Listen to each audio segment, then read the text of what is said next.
Hey, Joe Walsh here. President Trump is thinking about pushing gun control. No, he shouldn't do it. Big mistake.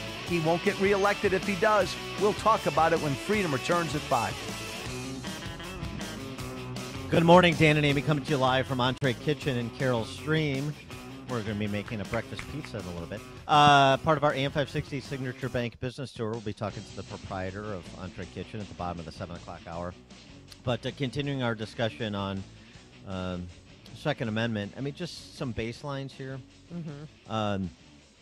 One, it's very difficult to have this conversation people want to have this debate people want to have about where individual gun rights begin and end when the media is so ignorant and dishonest about so much. Let's start with the law, the Supreme Court decision in Heller. The Second Amendment is an individual right to keep and bear arms for any lawful purpose, not just home protection. Any lawful purpose. Guarantee the individual right to possess and carry weapons in case of confrontation. And it specifically struck down a portion of the D.C. law that required rifles and shotguns be kept unloaded and disassembled or bound by a trigger lock. So it's not just home protection and it's not just handguns. Okay? In addition to that, let me give you just one more example. This reporting that the NRA provided $10,000 to train the Parkland shooter. Yeah, I have that article right here. Uh-huh. Yeah, because he was part of the school's JROTC. Yeah, junior ROTC. And so, they said that they donated $10,000 to help. Yeah, so the NRA made a donation to the school's JROTC program. That is not the same thing as the way it's being reported, the headline, which would suggest that the NRA gave the shooter $10,000 to go become a marksman, which is, of course, absurd. But when you're that dishonest, it's going to be very difficult to have an important conversation with you. And that's what the D.C. press corps is. They're ignorant of the law. They don't really care about Supreme Court decisions that don't comport with their views. And then they purposely sensationalize to demonize, for the purposes of demonizing the NRA. It's just so dishonest. By the way, this is a voluntary organization, one of the platoons of democracy that Burke and de Tocqueville spoke about, with north of, 2 million Americans as members? So They're all terrorists too, are they? They're all school shooters. No. In the offing. The rhetoric's gotten inflammatory with these kids. Some of the survivors saying that the NRA, they're a terrorist group that needs to be stopped.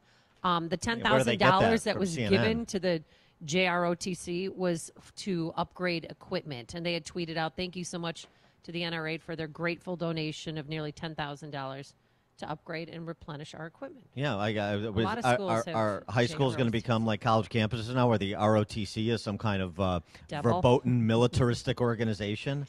I mean, honestly.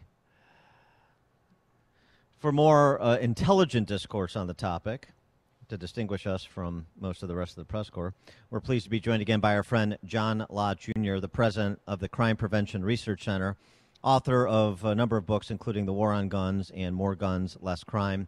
John, thanks for joining us again. Appreciate it. Well, thanks for having me on. So one of the arguments being made is all of these arguments are relatively anodyne, but you heard from Connecticut Congressman Jim Himes yesterday. Look, all we want to do is be like Australia, Great Britain, Canada, where they don't ban guns, but they have things like preemptory mental health screening, and they ban certain guns, and you have to have a specific purpose if you want to purchase a gun. So we don't want to ban guns. We just want to severely restrict them and be like our Western, the Western allies. Right. Well, Europe has had a lot of mass public shootings. The interesting thing is that the proposals that they have, these background checks on private transfers or other types of things, you look at them and you ask, well, if this law had been in effect, what attacks of, this century would have been stopped? And I wish once in a while the media would go and ask them that type of question, because I can't think of a single mass public shooting that would have been stopped by the changes in the background check rules. 60% of the mass public shooters over the last decade were seeing mental health care professionals prior to their attacks. and in not either a psychiatrist or psychologist. And in not one single case did any of those mental health care experts identify any of these individuals as a danger to themselves or a danger to others. The notion that somehow, psychological screening or what have you is going to be some magic formula for stopping these types of attacks is just not serious. In fact, there's a huge psychological literature about their inability to identify these individuals. I mean, two things just to keep in mind here. One is people with mental illnesses on average tend to be significantly less violent on average than people who don't have mental illness, kind of the general population. And they're also more likely to be victims of violent crime. And so even psychological professionals would say having some type of blanket ban on people with mental illness generally defined would actually make it harder for people to defend themselves. Well, Mr. Lott, what about including their social media postings as part of their background check if they want to get a weapon? I mean, because this kid in September of 2016 had cut himself and was bleeding and looked at the camera and said, I want to get guns. And that's not normal behavior. This guy gave off all sorts of signals. And hopefully the FBI will get it fixed for next time when complaints are brought in that they'll be able to do it.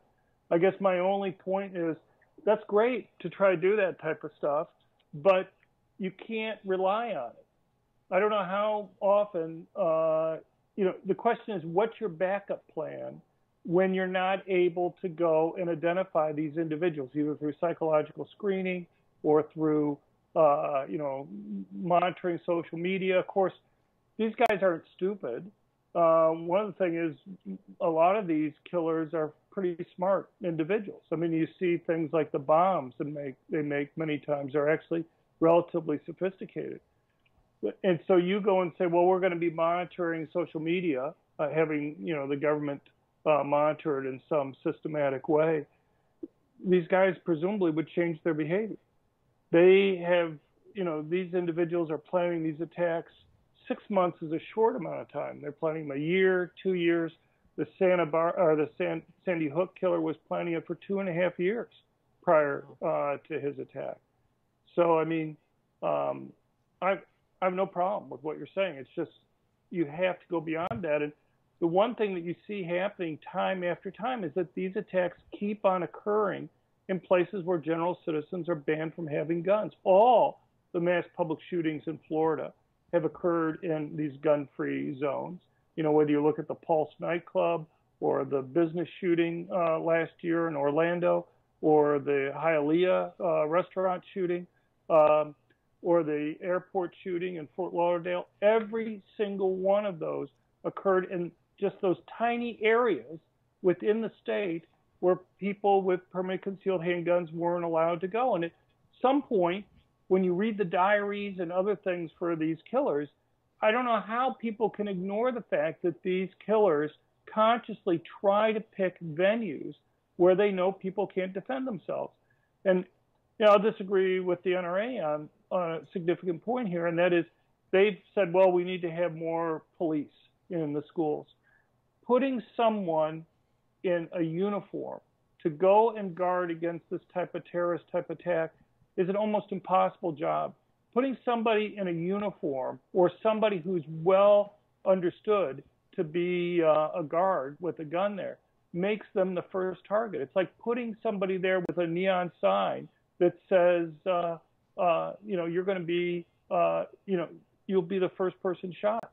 And so the question is, how do you take away that strategic advantage that the terrorist has? And I think something that I've been arguing since I was at the University of Chicago in '98 is that you have to allow permanent concealed handguns, because then the killer doesn't know who he has to guard against. Right. Let me ask you about legislation that's been advanced in the Senate, the Fix NICS Act. That's bipartisan co-sponsors, including Di-Fi, but also Tim Scott, that would penalize federal agencies who fail to properly report relevant records, incentivize states to improve their overall reporting, direct more federal funding to accurate reporting of domestic violence records and the like. Just doing a better job of what politicians talk about but don't seem to actually affect is in terms of the bureaucracy of information sharing, interagency cooperation, the FBI communicating with local law enforcement, them having the same information about, for example, in this case, the 39 stops and those sorts of things. Is that productive legislation? Well, I mean, it's a start to trying to fix some of the system. What people don't understand is what a mess the NICS background check system is. So when we hear that there are 3 million dangerous, prohibited people that have been stopped from buying guns because of background checks, that's simply false. What they should say is that there have been 3 million denials, and that virtually all of those, something around 99% plus of those, are mistakes. You know, it's one thing to stop a felon from buying a gun. It's another thing to stop somebody simply because they have a name similar to a felon from buying a gun. If private companies had the same error rate in doing criminal background checks on employees that the federal government has, those companies would be sued out of existence. Okay? There's no reason that the federal government doesn't have to meet the same rules that the federal government requires for private companies doing background checks. And the thing is, it's basically the more vulnerable people who are stopped because of these mistakes. You know, because people tend to have names similar to others in their racial groups. Hispanics have names similar to other Hispanics. 40% of Vietnamese have the same last name in the United States. Blacks have names similar to other blacks. 30% of black males in the United States are legally prohibited from owning guns because of past criminal history. Well, who do you think their names are most likely to be confused with? Other law-abiding, good black males who want to go and get a gun to protect themselves and their families.